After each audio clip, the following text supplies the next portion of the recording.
आज हम लोग शुरू करते हैं संस्कृत का तीसरा पाठ जो है अलस कथा। तीसरा पाठ क्या है? अलस कथा।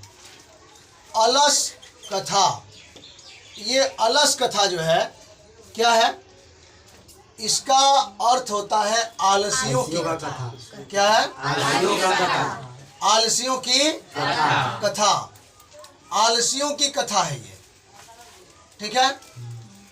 आइए देखते हैं क्या लिखा है। कह रहा है कि अयम पाठ विद्यापति कृतस्य कथा ग्रंथस्य पुरुष परिच्छेद नामकस्य अंश विशेषे वर्ततो।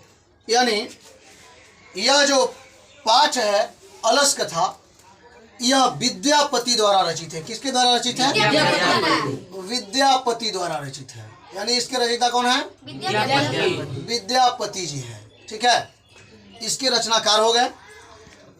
और यह इनका विद्यापति जी का एक बहुत बड़ा माने कथा ग्रंथ है जिसका नाम है पुरुष परीक्षा, ठीक है। ये अलस कथा जो है उसी पुरुष परीक्षा का एक हिस्सा है, ठीक है ना बच्चा? क्या है? पुरुष परीक्षा का हिस्सा है। बात समझ में आ रहा है? अलस कथा क्या है? पुरुष परीक्षा का हिस्सा है।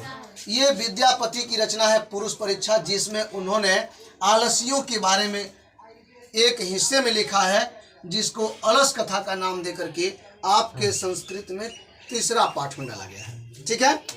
आइए, इसमें कहा गया है कि पुरुष परीक्षा सरल संस्कृत भाषायाम कथा रूपेण विभिन्नाम मानव गुणानाम महत्वम वर्णति दोषाणाम च निराकरणाय शिक्षाम ददाति। अर्थात कह रहे हैं इसमें लिखा गया है कि जो पुरुष परीक्षा है यह संस्कृत के सरल भाषा में लिखा गया है और इसमें मानव के गुणों की चर्चा की गई है।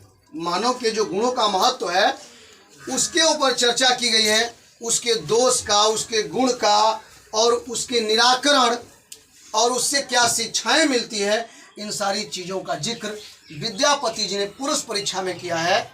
और उसी का एक छोटा सा अंग है अलस कथा, ठीक है।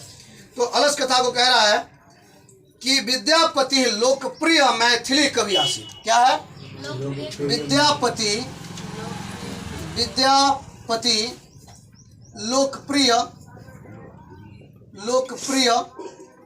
मैथिली कवि आसित।